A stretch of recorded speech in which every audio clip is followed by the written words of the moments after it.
The broadcast is now starting. All attendees are in listen-only mode.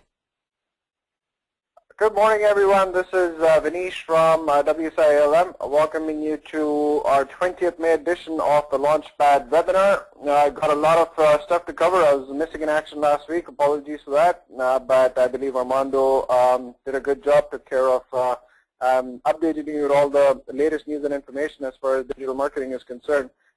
This week, back in full strength, I'm here joined by Armando, he's joining us for this edition of Launchpad as well. Good morning, everyone. Great to be back here and great to have Vanish back. So we look forward to a full pack. I know there's a lot of exciting things that we're going to be talking about today and in the next few weeks. So I guess we can get started. Okay, good stuff. So we're back to our usual format. Of the last couple of weeks, Armando did the Launchpad last week, and I believe we followed the same format. The week prior to that, we had the Google Analytics demo that we'd done, and that's going to be uploaded shortly on our YouTube channel. We'll circulate the link once it's updated so that all of you can actually look at, for the ones that actually missed it, they can look at the analytics demo. We'll be doing an advanced analytics demo in the next few weeks as well. So stay tuned for that. We'll be making an announcement for the advanced analytics demo. As well as next week's Launchpad should be really interesting because we'll be spending a lot of time on adaptive SEO. That's the latest thing that has come out of home office, and we are very proud. And as a matter of fact, we are officially making an announcement today in our Launchpad webinar that we are one of the few authorized suppliers that has been certified to provide adaptive SEO services to the IC network all across the globe. We're very proud about that accomplishment because it was a very rigorous certification process that we went through. Contrary to a lot of stuff that's circulating out there, this was no monopoly. This was a very rigorous, intensive process that we essentially had to follow in order to be certified to become adaptive SEO certified. And there's us that met the cut, and there's definitely a lot of other suppliers that did not, and apparently are getting a second chance. So we're very proud about this accomplishment that we're a part of the first batch of adaptive SEO suppliers to bring adaptive SEO to the ICs. So that's really exciting for us because we've been working very hard at this. Great. So our usual format, we're going to be starting off with the latest news and articles, and then we'll be moving on to case study of the week. Armando has a really cool case study that's lined up. So we would be discussing a case study, and we'd also be addressing questions at the end of the Launchpad webinar. Okay, terrific. Let's get started here. I will be taking questions at the end of the webinar, myself and Armando. So if you have any questions as we're covering the slides, feel free to send across your questions, and then we'll address them in the queue in which they're asked. So feel free to just type in your questions as they're fresh, and then we'll address all the questions at the end of the webinar. Okay, great. So the first news of the recent news to hit the digital marketing industry was with regards to Bing Ads. So Bing Ads recently has launched live chat support, which is really cool because, as mentioned in a lot of our webinars, Bing Ads is kind of like that little secret weapon that a lot of ICs, a lot of prospects are not utilizing over there. And Bing is starting to get a lot of search share. There's another stat that we'll be showing you, the latest ComScore search engine share across North America for the 3 top search engines. And you'll see that Bing has essentially replaced Yahoo as the second leading search engine across North America. And that's important because you cannot undermine Bing anymore. There's definitely some good quality traffic that's going through Bing. And what should essentially happen as far as the PPC strategy is concerned, and we push this quite aggressively with the ICs, is that you have your core campaign that's being launched with Google because that is where all the action is, and that is where all the conversions take place. The majority of the conversions take place in our experience. However, you can use the intelligence that you're gaining from the Google campaign, and you can launch a campaign on Bing, a relatively smaller scale campaign, on a lesser budget because Bing doesn't have the kind of search volume that Google has. However, all the converting keywords and all the branded keywords should be protected in Bing as well, because the last thing that you want is your competitor bidding on your branded keywords in Bing and stealing those conversions away from you. So it's always good to launch have your primary strategy, PPC strategy covered with Google, and then you also have your secondary strategy covered with Bing with us on a smaller scale budget, having your branded keywords and your keywords that are converting, that you see conversions coming from Google to protect them in Bing. That's always a good strategy. So Bing's launched live chat support. So they're trying to make their AdWords, their ad center interface even more incentivizing and attractive to get more advertisers on board. And they recently launched their live chat support for North America. So if you're in Bing Ads and you click on Contact Us, and then it'll take you to like a drop-down menu, and when you click on the drop-down menu, you can start a chat. And then you have the chat hours. It's Monday to Friday, 6 a.m. to 6 p.m. Pacific time, and then Saturday, Sunday, it's 6 a.m. to 3 p.m. Pacific time. And they do make a claim that it's going to be soon available 24/7, which is quite phenomenal. I mean, you know, for busy business owners, you can even reach out Bing Ads over the weekend and chat with them, and you'll be connected with like a live chat specialist right away. And it's really good for the ICs and for the suppliers because you can get information right away as opposed to sending a query to Bing. You'll be getting immediate feedback from them. In lines with this, Bing Ads has also launched another innovation where they've launched this whole website that's geared towards industry insights. And if you see my screen right now, you can see the industry insights page that I've opened up. As you can see, this is a really, really interesting microsite that Bing has created. It's packed with a whole bunch of information on different insights related to different industries. There's case studies, there's a video gallery, and one of the questions that comes out quite frequently and quite often from the ICs is essentially data. They're looking for data because they want to arm their proposals, they want to arm their prospects with a lot of data, a lot of information, a lot of case studies. And here's another avenue that you can utilize as far as getting this industry insight and data is concerned. Bing's launched this microsite, this portal, in order to get you more insight. And they've classified it in different sections like retail, financial services, auto, travel, health and wellness, and tech and telecom. And if you actually go into any of these different areas, then it takes you into a lot of options as far as like white papers, articles, case studies, etc. concerned with regards to that particular industry. And over the course of the next few months, Bing is going to be ramping this up even more and is adding on a whole bunch of more case studies and solidifying this whole portal so as to benefit the advertisers. So this is something that you should definitely bookmark and keep reverting to when you're looking for some good stats to put into your presentations for your prospects or for your clients. Okay, so this is the stat that I was referring to, which was the ComScore matrix. This was with regards to the latest search share. So if you're comparing March to April, as you can see, Google's gone up. So it was at 67.5% in March, and it's gone up to 67.6% in April. So it's actually gone up a little bit. Look at it, Microsoft, which is Microsoft site / Bing. It was 18.6. It's gone up to 18.7. Yahoo's dropped to 10%. It was 10.1 in March, and it's dropped to 10% in April. Ask keeps kind of hanging in there. Probably going to get acquired in probably a year's time. I mean, it's always been at that 2.4, 2.5%. And then you have the URL search, which already Google has a partnership with. What's interesting is to compare this statistic with the 2009 search share. So if you look at the 2009 and compare it to the 2014 search share, as you can see, Google's remained relatively stable at that 65, 67% mark. I think the magic number for them is the 70% mark to kind of break through with that.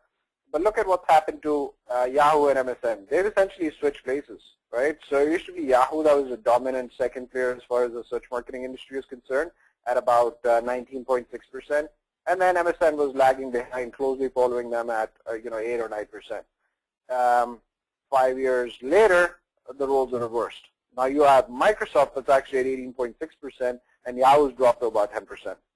So the roles have kind of reversed in the last 5 years, and that's a lot to do with the amount of effort Bing has been doing as far as branding their search engine. They had that whole campaign, Bing It On, where they had random people on the street compare results with Google and Bing, but it was non-branded. And then they had these people comment on which search result was better. So they've been spending a lot on branding, and it seems to be paying off because they have just totally beat Yahoo for that second spot, and the roles are reversed over the last 5 years. So again, Bing in our experience is definitely a search engine that should not be undermined, and you should have a strategy for Bing, especially when it comes to PPC, because you want to make sure that you own your core keywords for your PPC campaigns. If you are ranking well in Google as far as organic traffic is concerned, more likely that you're ranking well on Bing as well. There isn't a lot of differences when it comes to the algorithm. There are some differences, but if you are ranking well on Google, you should be ranking well on Bing as well. Great. So the next news item of the week was an update for Google Places. So Google Places, for the ICs that are aware of the backend for Google Places, there's a bulk management tool where you can actually manage your listings. You say if you're a franchise and you have like 20 or 30 different locations, you can manage all of your locations in the backend with Google Places. So now what that bulk management tool has done is that it's actually integrated a Google Plus feature where when you actually validate, verify your information for your particular store, your location in the Google Places backend, then it's automatically going to sync with the Google Plus features. So it'll link up your store to Maps, it'll link up your store to a whole bunch of other social properties that are owned by Google automatically. It takes about 7 or 10 days for this automatic linking to happen, as long as your store location is verified properly in the backend. Then you shouldn't have any issues. And within 7 to 10 days, the store location is going to start automatically showing like a pin on Google Map. It's all going to be automatically synced up. So your listing is going to show all these additional icons that is easy for the searchers. So this is a new change that Google Places recently made. Another interesting change that they made in the backend is that they have now given you the ability to control each listing. So for each listing, you can actually have a different manager, because and this has been done with the whole effort of not having one universal manager for the entire listing, so that they can kind of like delete somebody else's listing or somebody else's store. More so the case for like franchisees. So now what they've done is that they've made the ability for you to add a separate manager for that particular listing. You can add them, give them access, and then they can basically be responsible for managing that particular listing through your Google Places bulk management tool. As opposed to just one universal login having access to everything, you can actually create different logins different access for different stores, and those people are then given access only to that particular store to make changes and manage that particular listing. So that was also a very helpful feature because as of right now, you just have like one master login. When you log in, you have access to all the listings, and that's not essentially the best practice from a franchisee or a perspective of a business that has hundreds of store locations, and they want to have the ability to control individual listings, but they don't want one person doing it. They want the local store owner taking care of their listing themselves. You can read up more on this on the Google Places blog. So there's a whole post on this and all the different features that have been upgraded with this latest update that Google Places just made. Okay, so here's something interesting that's happened, and this can set a precedent for even North America. So this is something of interest definitely for some of our European ICs that have logged into the Launchpad webinar today. So there's a landmark ruling that happened in a European court that basically says that if there is, and this is related to individuals, not businesses, so that's to be kept in mind. That's very important. If an individual requests Google to pull down a negative listing, then Google has to do that. All right. So technically, here's what the ruling said. I'm going to actually read the exact ruling so that I make sure I get this right. The ruling provided a right to individuals to request removal of unflattering or undesired information about themselves from search results, even if the underlying content is legal and maintained online by a publisher. Okay. So, and then it goes on to say that the ruling pertains to individuals. It's not clear whether it will eventually extend to small businesses and even larger companies. This is a huge, huge decision, and Google's already preparing for a whole bunch of removal requests to come in. According to a stat provided by Google, they'd be probably getting about 100 or so removal requests a month. And ever since this ruling has come out in Europe, they've gotten, I believe it was 20 requests just in one day alone. So you can imagine, as the story spreads, more and more people are going to start taking advantage of this. So what the European court said is that if an individual requests Google to pull something that is related to them, which is unflattering, if it's defamatory, if there's negative information about this individual, whether it's right or wrong, it doesn't matter. If they send that request over to Google to pull that down, Google has to mandatorily pull that down, regardless of the accuracy of that information. So this is a huge, huge decision that's just taken place in Europe, which might have sort of like a precedent even for North America, and might potentially be a killer for sites like Ripoff Report, Complaints Board, sites that have made their entire business mandate, their entire business model is based on negative stuff about companies. Not so much so about individuals, but more so about companies. And this ruling is for individuals. But again, in a lot of these sites, there's individual names that are mentioned there as well. So this has the right, the potential to essentially kill that whole business model altogether if this is adopted even in North America.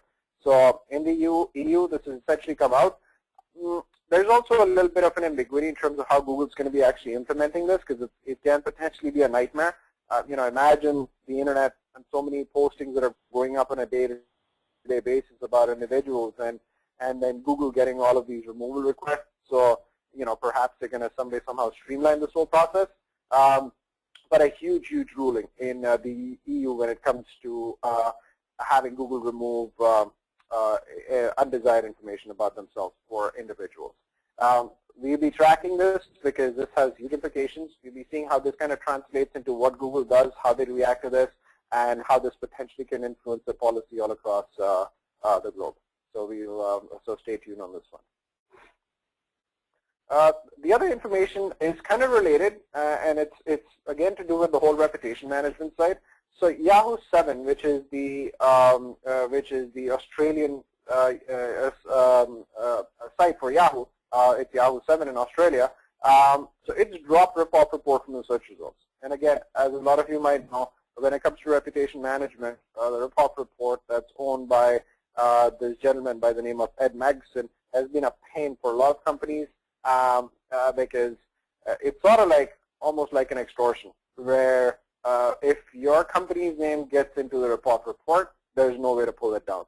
And because of the fact that Ripoff Report enjoys a pretty high page rank, enjoys a very high credibility, it's always ranking right at the top, and it's doing a lot of damage to companies. According to Yahoo, again, here's their official version. Yahoo 7 has received significant complaints in regards to defamatory content in our search results which have been generated from links on the website Ripoff Report. Under the Australian law, Yahoo 7 has an obligation to remove this content from our search results when notified of it. Given the volume of complaints received in respect of the Ripoff Report website, Yahoo's put in place measures to stop the Ripoff Report results appearing in the Yahoo 7 search while we review our legal position. So basically, if you go into Yahoo 7, the Australian version of Yahoo, and you try and search for the Ripoff Report, it's not coming up anymore.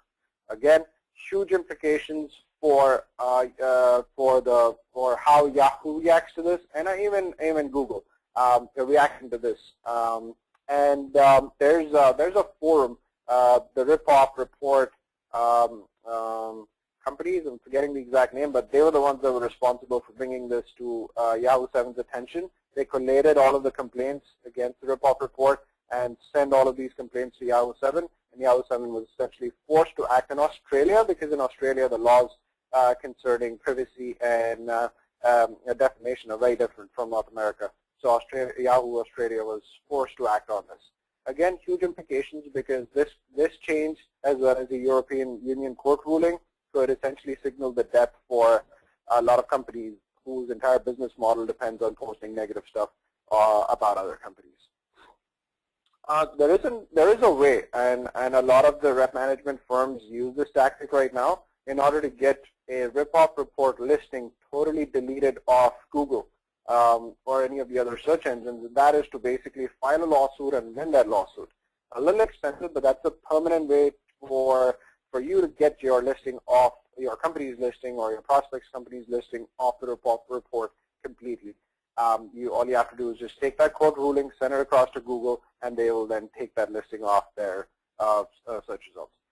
So that's the foolproof way of taking care of the rip-off report as of right now. But these are very interesting developments for this industry. Okay, here's another interesting vertical, which is the online fraud and the gift sellers vertical. And AdGuru, which is the PPC software, and they do a lot of research because of there's so much of impressions, so much of data and traffic that's going through their network and their software. So they compile some pretty useful research and stats. And this is really good to show some of your prospects that are in this industry as to really what's taking place and how competitive this vertical is. So the AdWords spend, just in Q1 alone, for the online flower and the gift sellers business, topped $15 million in the first quarter of 2014. We're talking Jan, Feb, and March. And this wasn't even with Mother's Day, because Mother's Day actually came in May. It was recently in May, about a few days back. So that would have pushed things even more. Looking at the top keywords, in this table over here, you're seeing the impressions, and you're also seeing the number of advertisers for that's getting all these impressions. So the keyword flowers is getting about 40 million impressions with about 100 advertisers bidding on this keyword. Edible arrangements is the company that's getting about 14 million impressions. So they've done a really good job as far as branding themselves are concerned. You got Flow Flowers, another company, flower delivery, flower gift baskets, etc., etc. And if you look at the top search advertisers in this space, that are the major players that are getting the most amount of impressions. You have Pro Flowers, 1-800-Flowers, FTD, Bloomsday, Terry Flora, Edible Arrangements, etc., etc. So all these are the top advertisers when it comes to this particular vertical, and their impression share is given in the next tab. Pro Flowers leading a pack with about 23.5 million impressions that their ads have gained in the first quarter when it comes to this vertical. Again, this is really good data, good stat, because a lot of the times the ICs have local forests that are trying to do some paid advertising, break into this industry. It is a very, very competitive industry with a lot of these major players, and it's always good to show what they're up against so you can devise a strategy accordingly. The full data set for this particular research is on the AdGuru website, so you can just go to adguru.com and you can look up their blog, and they've posted a lot more detailed information when it comes to this particular vertical and the study that they did. Great, and it's with great pride and joy that I do want to announce myself and Armando that we are now an adaptive SEO certified supplier. Adaptive SEO is WSI's latest initiative when it comes to having a sort of a uniform process for SEO out there, and there's 5 suppliers, I believe, that have been certified, but essentially 3 in North America, because Prospect Factory primarily is in Mexico. We are one of them, providing adaptive SEO services to the ICs across North America. There's a lot of confusion with regards to adaptive SEO, and Home Office is trying to do a lot in terms of pushing the information out there to the ICs, organizing a few different webinars. But if you would really like to understand adaptive SEO, how to position yourself and start selling adaptive SEO, then please set up a one-on-one consultation with us. The consultation is absolutely complimentary. We want to help you understand adaptive SEO one-on-one with undivided attention so that this way you get a good understanding of what adaptive SEO is. And remember, you don't have to sell adaptive SEO. You can keep selling our regular SEO solutions because we'll have two solutions at the same time for you. We'll have our regular SEO solutions, which is our standard local, foundational, and advanced plans. And then we also have our recently launched adaptive SEO packages. Adaptive SEO is a way for you to position yourself differently from 6 or 7 other vendors that are pitching for your prospect's business. This is sort of like an industry term, a brand term that WSI wants to own, kind of like how HubSpot owns inbound marketing. This whole term is sort of associated with HubSpot. WSI wants to take this whole brand adaptive SEO, and we want to essentially own adaptive SEO. All right. So that's the main premise behind coming up with this whole branding strategy for WSI, so as to really push this in a sort of a collective approach.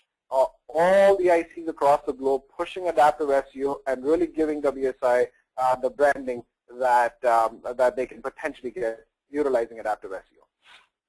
So again, as I mentioned, there's a lot of confusion and there's a lot of questions that are floating around. There's a lot of myths, a lot of misconceptions that are floating around as far as the adaptive SEO is concerned. The best way for you to sort this out is to book a one-on-one consultation with us. You can email your request to info@wsialm.com, or you can email Armando directly at armando@wsialm.com, and we can then set up a one-on-one consultation with you, really help you understand what the adaptive SEO process is, show you our packages, and then there's a whole process. Before you start selling adaptive SEO, you do have to get certified through Home Office. And again, we can put you in touch with the people at the Home Office so as to get certified and start your certification process. But having said that, as I mentioned, you can still continue selling the local foundation advanced packages that are the non-adaptive SEO packages. So you have two choices. All right. We would be dedicating a webinar to adaptive SEO because it is a very important topic, and we want to make sure that we can address any questions to the best of our ability for you, and also help explain how we have put our packages together for the adaptive SEO solution for the ICs. So we will be dedicating a large part of our next webinar on Tuesday with regards to this particular topic. So please, again, put it in your calendars. Do definitely attend our next Tuesday session at 11 o'clock because we'll be discussing adaptive SEO quite extensively. Great.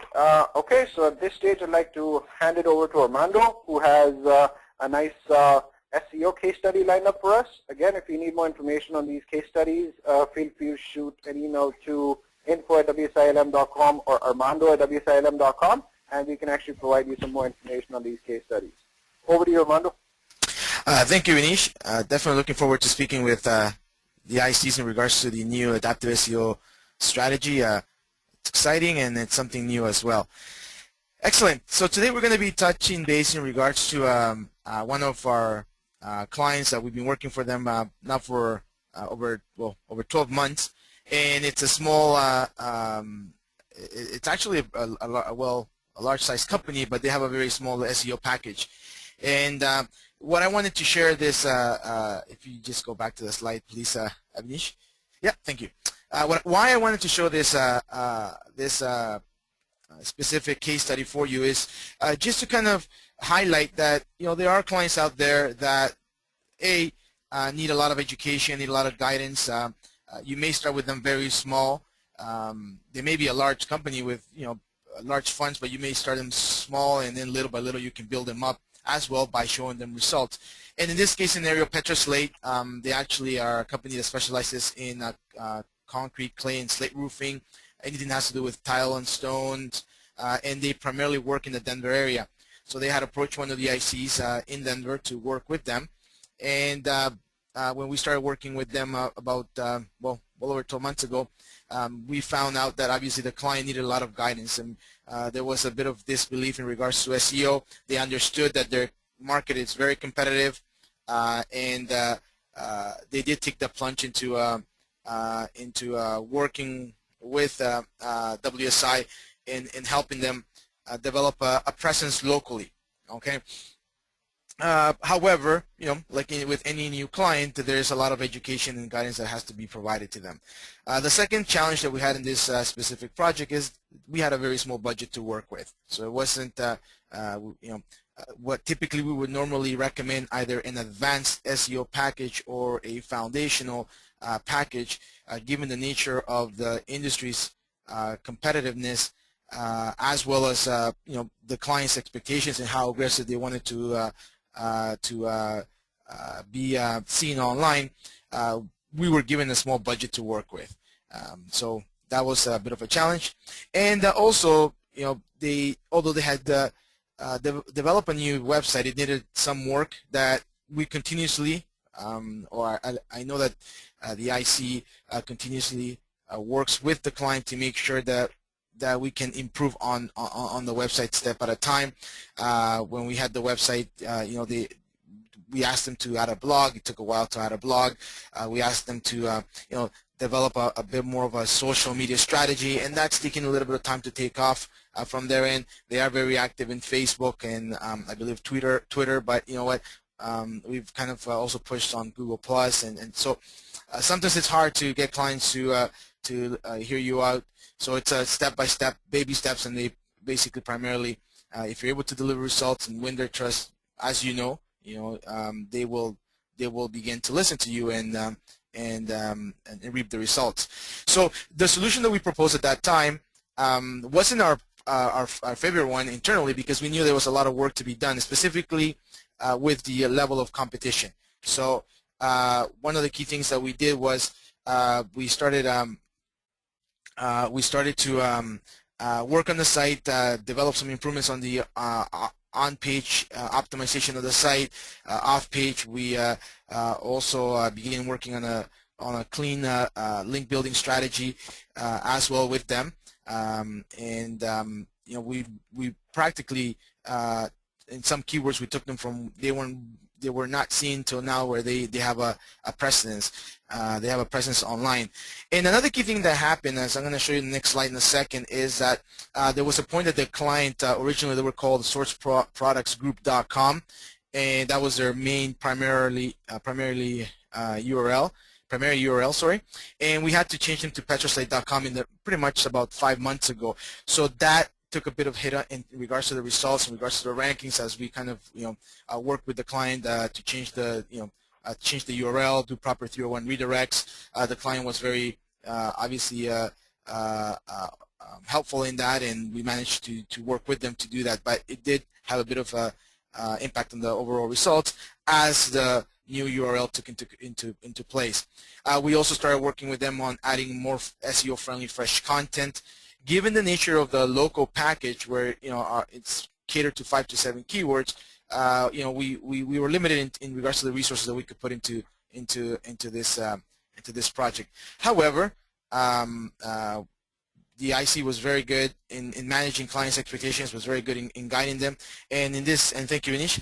In this slide, you will see now that we've come a long way with them in 12 months, and can tell you that we're getting some good results for them with a very small budget. Okay, and the key to this partly was originally when we started, we went after some keywords that were hyper competitive. In the first 3 to 4 months, we weren't able to generate some results, so we switched our campaign around and basically focus on keywords that we knew we could get some good rankings. As you can see on the right hand side, I'm showing a progression of month 1, month 6, and month 12, where for example, keywords like concrete pavers Denver, which is a service they provide, they started off at 95, and we still had we're at 34. We did have that dip in rankings because they changed the URL. So if you look at the month 1 column, these are results based on the original URL, which was sourceproductsgroup.com. And when you look at month 12, these are the results of their new URL, petroslate.com. Okay, so as you can see, we have been able to get them with some number 1 or first page spot rankings. Okay, and there's actually many more because here I'm only showcasing 4 of the 7 geo-targeted keywords. Well, we kind of went after 2 geo-targets, Denver and Colorado Springs, as primarily where we wanted to focus on. But there were more than 7 keywords that we actually focused on, and 7 keywords with 2 geo-targets. But what I wanted to show you here is specifically with keywords such as concrete pavers Denver, also with floor tile Colorado Springs, and even with roof tile Colorado Springs. It's very important to manage your clients' expectations one step at a time, because when you're working with any SEO program, obviously everybody wants to be number 1, and that's the key thing that they want to go after. Right? That's what they pay you for, and that's what they believe they want to get, and that's what's going to get them success.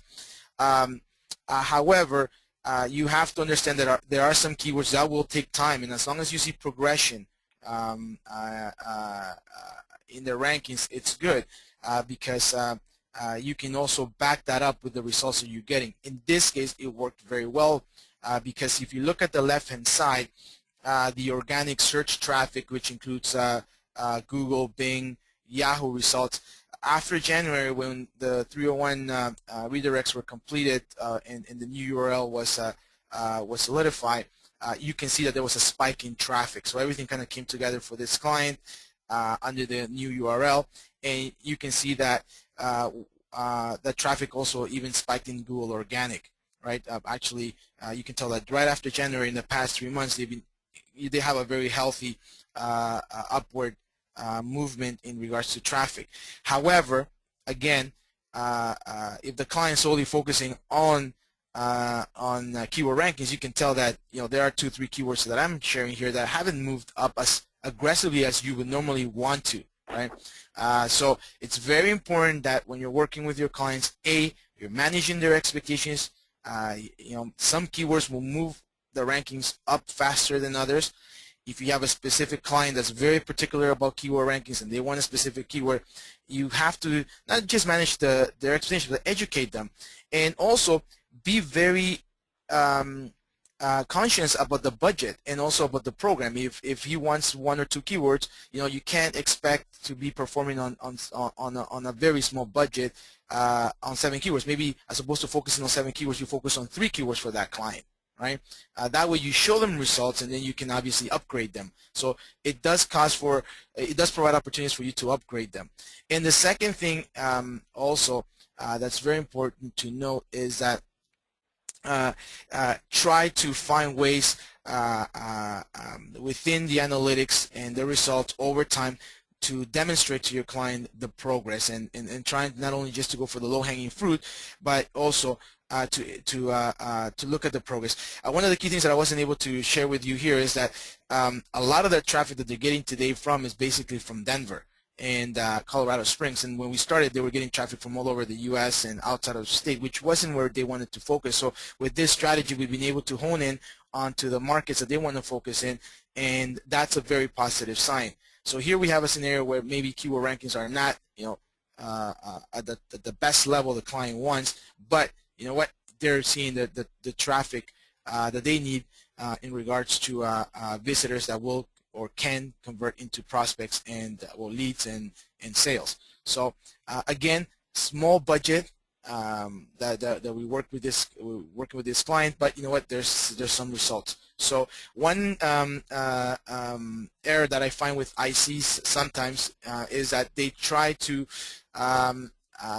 because of the client's budget and they want to manage their expectations and they want to sell them, they try to fit in a specific client into a package that dilutes the SEO activities. So they want to give them everything at once as opposed to building them up. And what ends up happening is after 6 months, 7 months, you're not seeing results on that SEO campaign. And the reason is that you're spreading yourself too thin with too many keywords or too many geo targets where there's a lot of competition. So it's very important that you study these small things before you bring on a client to make sure that you're providing them with the best solution. And at the end of the day, you know what? You are consulting them. You are providing them with the best results based on what the budget they're willing to work with you. Okay, so that's basically the case study for today. Vinish, not sure if you have any other questions. I know that we're making some changes internally at WSI ALM in regards to how we're going to be working with the ICs with not just the adaptive SEO packages, but also our existing packages to make sure that you can give your clients a better result one step at a time. Yeah, no, totally. Thanks, Armando. This is a great case study. And I had a couple of points that I wanted to quickly mention to the ICs in our webinar right now. The first point that I wanted to mention was that one of the things that you'll notice in our case studies is you get it as is. We don't choose our best case studies and highlight case studies that have 15 or 20 keywords that are at the top. Sure, we'll mention those case studies as well, but you get it exactly as it is, so that we actually show you, there's two sides to SEO. There's a rosy side and there's a struggling side. And if you're doing SEO correctly, it's impossible that you're never going to encounter a situation where in an industry you're struggling to rank a client for a particular keyword. If you are doing that, give me your name and number because I want to talk to you. Because we obviously want to learn from you. But based on our experience over the course of 8 to 9 years in this industry, there will never be a situation where every single SEO campaign is perfect. You will have struggling campaigns. You'll have amazing campaigns. It's a mix across the board. And this case study is a perfect example of keywords that we've done really well for, and keywords that are making progress, but they're taking time, and you can see jumps. Like, for example, concrete pavers Denver was 95, went up to 20, gone down to 34. It happens. This is SEO, and there's a lot of reasons why this is happening, and that's the reason where you need to make sure that you're consulting with us one-on-one, understanding as to what's going on in your campaign so that you can communicate that effectively to your clients. So, the one thing is you get it as is. This is an actual case study. I believe the ICs, as a matter of fact, logged on in this webinar that is responsible for this particular client, and these are the facts. We won't always give you case studies that are like 111, right? So we want to give you the facts exactly how they are, so that you understand the true real-world situation that you're facing out there. The second thing I did want to mention was with regards to the conversions. So a lot of the times conversions do happen because at the end of the day, what a client's really looking for is sales to go up for them, revenue to go up for them, so that they can keep paying you to do your job and for us to do the marketing activity. That's at the end of the day what a company really wants, unless you get a company that wants to do branding, which is like the best campaign to go after. But in all respects, more importantly, the company wants to increase revenue. A lot of the times the company does increase revenue, but what happens is that because there's multiple campaigns that are being run that are a combination of offline and online tactics. They're probably doing print ads, they're doing local flyers, they're doing email marketing by themselves or some other vendor. They're doing SEO with us, they're doing paid advertising with somebody else. So what happens is that a lot of the times the results are not really attributed to the work that we are doing directly. We as in you, even the IC. And that's the reason why it's very important to make sure that there's proper tracking in place so that the actual revenue increase, the actual conversions that are coming in onto the website can be attributed to you, so you can justify the ROI that we're giving this client. We had a very recent example of a client where we worked on for about 5 months. The client kept complaining that he wasn't getting conversions. We were seeing a lift in traffic coming up, and then all of a sudden, what we did was that we in month 5 we found it baffling that the client still wasn't getting the conversions. At least that's what they were telling us. So we had the client install call tracking, and call tracking, which was with something called DNI, which is dynamic number insertion. With dynamic number insertion, and companies like If by Phone provide this technology, you can actually track calls that are coming in from the lead source. So you can track calls coming in from PPC or SEO. You can also even track keywords that are generating these phone calls. And when we install dynamic number insertion, this call tracking technology for this particular client, we saw that out of the 22 calls that they received in a particular month, in month 5, 15 of those calls came from the efforts that we were putting in. And the client was attributing those phone calls to the work that their salespeople were doing and attributing it to offline activities. So here we were bringing in the results, bringing in the conversions, getting their phone to ring, but we weren't necessarily getting the credit for it. And that's the reason why tracking becomes so important, especially in instances where you're seeing the traffic go up, yet you're not seeing the revenue go up. At the end of the day, the product has to sell itself. We can't make the product sell. We can only get the customer who's interested in the product to their door. The product has to sell itself. The salespeople have to sell it. But the fact of the matter is that here we work. Our work was bringing in clients to the product leads to the door that were not being attributed to us. So this is a very important aspect of call tracking and conversion tracking overall. We've ramped up our monthly reports that we're providing the ICs with a special conversion tracking tab where you can actually see conversion attributes, things like how many contact us page visits have we driven, how many potential phone calls have we driven, and you as an IC also have a part to play in that, because when you're discussing these monthly reports with your clients, make sure that you get this stat. Even if he's not tracking calls using a sophisticated solution like call tracking, just have the receptionist just give them a sheet and they keep recording, calls that are coming in and a simple question like, hey, how did you hear about us? And if it's Google, mark that down and then get that number from the client on a monthly basis. So we do that with one of the ICs, and the ICs very religiously ask that question every month from the client, and we're tracking that number, right? Because the IC because the client didn't want to spend money on call tracking, so we're just doing sort of like an offline call tracking, right? And we're tracking how many phone calls are attributed to Google. So these are the ways in which you can actually attribute the work that you're doing for yourself. So just a couple of observations that I kind of wanted to mention out there. Great. So again, just a little bit about us. I think all of you are very familiar with who we are. A supplier. Been with WSI for the last 3 years. We worked on a whole bunch of different projects, and some of our clients that we work with or are working with are offering service offerings. Very proud to be offering adaptive SEO now to the ICs as well. This is our contact info, and I'm going to go to questions now. Okay, so we have some interesting questions lined up. Paul had a question about us. Paul, I hope the last 3 slides address that. We're a supplier, and I suggest that you shoot us an email so we can have a one-on-one consulting session with you. Gunnar has a good question. Okay, so Gunnar asks us, with all the discussions about page 1 results going away, have you started coaching ICs to set client expectations more on traffic increases to site versus rankings, and what are your thoughts on this? This is a really, really good question, Gunnar, and I'm glad you asked this question for everybody's benefit because, yes, the keyword rankings were sort of like losing relevance because of the geo-targets and personalization. Everybody, is seeing different rankings.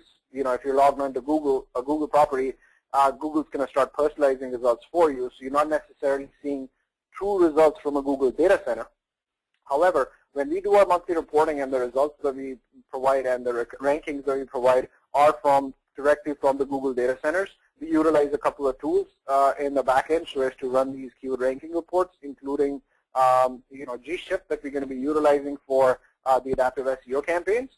But there's other tools that we utilize for checking non-personalized rankings for the clients. So yes, there is definitely a lot of truth in the fact that there shouldn't be so much focus in rankings. You should be looking more at traffic overall. However, bear in mind the fact that SEO is a long-term strategy. So the traffic benefit does not happen in month 1, 2, 3. It doesn't happen right away. You have to look at traffic increases over the course of a quarter and then compare it quarter over quarter. However, we all know how business owners work. I mean, we're all salespeople, and at some point in time, we've had a client on the other side and try selling a client, hey, don't worry, you're going to get traffic and results in 6 months. Just be patient. We all know how that's going to go down, right? It's not going to go down very well. The client wants to see actionable items and deliverables and increases on a month-to-month basis, every 30 days. That's the reality of the real-world situation. We'd be fooling ourselves if we try and sell that story to a client. They're not going to bite it. So that's where the rankings come into play, where you show them the ranking results. Like, you see a keyword moving from 90 to 60. That's a pretty big jump of 30 positions. Now, the client's not going to have a direct traffic benefit of that because the traffic only kicks in, when you're in the top 20 and really in the top 10 for a particular keyword. but the client can see progression happening on a month-to-month basis with the rankings that shows them that all the effort and work that you're putting in is in the right direction. It's headed in the right direction. And the client's going to get the traffic benefit when you hit that magic the top 20 figure or the top 10 or the top 5, you know, the end goal being top 5. That's where you get the most amount of impressions from. So totally am in sync in terms of discussing with clients progress based on traffic and not rankings, but do not discount the power of rankings in justifying your monthly fee or your retainer that your clients are paying you, because that's the best indicator of month-to-month performance that you're delivering for an SEO campaign. Because it isn't a PPC campaign. You can't deliver results overnight, right? Great. Bob has a question. What is the search volume and the keywords that you showed? Good question, Bob. I'll have Armando probably get back to you on that one-on-one. Bear in mind that the search volume might not be that much for geo-targeted keywords. And again, I'd like to give you an example here. So we had an IC who was targeting a particular keyword, very low search volume. It was like he was a lawyer, and the search volume for a geo-targeted keyword was basically like 40 or 50 searches a month. But it was a very important keyword for his industry. We started bidding on that keyword, got him on the second position for that keyword after about 5 or 6 months of effort. We kept him in that position. He kept paying us a retainer on a monthly basis, and we kept doing the work. And then finally, I believe in month 9 is when he used to probably get like 7 or 8 clicks. That's it. That's all that he was getting. However, in month 9 is when he got 2 really solid leads for a campaign, and 1 lead for the campaign gave him a return which was 5 times the fee that he was actually paying the IC for the work that he was doing. So even though your search volume in a keyword might be limited, at the end of the day, it's all about ROI. So if you have a sort of like a high margin product that you're selling, even though the search volume might be low, all it really takes sometimes is just that one sale for you to justify the ROI for that particular campaign many times over. All right. Greg has a question on what was your monthly pricing to the client for this particular campaign? Armando, do you want to chip in, or was it a customized solution at $100 a month, or was it 150? I'm not sure, but it was a really low price solution. Yeah, yes, it was a local package. So it's 150 a month. 150 a month. So, Greg, this particular package was 150 a month, and again, one of the reasons why, and you'll see this in the Adaptive SEO presentation that we'll be doing next Tuesday, is that we've set some very realistic pricing because we know how the industry is. We've been in the industry long enough. You know, if we set up a $2,000 setup fee in advance, we know that you're going to have a tough time selling these packages. I mean, you need to have a markup times 2 or times 3 in order to sell the solution, right? So how many clients really out there pay you $6,000 as a setup fee? Not that many. I'm not sure. You know, again, maybe we're tapping the wrong vertical. So that's the reason why we are the lowest supplier when it comes to monthly and setup fee in the Adaptive SEO, amongst the Adaptive SEO suppliers. We are the lowest priced supplier. And the reason for that is because we understand margins and markups. We've lowered our margins because we want to, again, make our money out of volumes. That's kind of like how we want to do this. And we want to make sure that you have enough markup so it makes sense for you to provide the solution to your clients. And we want to make sure that you can mark up our prices times 2, times 3 comfortably without any issues. So like, for example, the $150 local solution can be marked up easily to about $400, $450, even $500. And that's where, you know, you're making some good profit margins in that, right? Bob has another question. How much does the dynamic call tracking cost? So if my phone has a special offer for WSI, they have a tie-up with the home office, and the standard solution is $150 a month. That includes 500 minutes for call tracking, and I believe it includes 3 numbers that they provide you as far as tracking is concerned. But they do have a lot of customized solutions as well. And but again, take advantage of the fact that WSI does have an efficient tie-up with us by phone. They're one of the suppliers for the call tracking solution. So I would get in touch with the home office and get the account executives in for it by phone, and you can get the specialized discounted pricing. Again, we can work with you on that as well. Okay.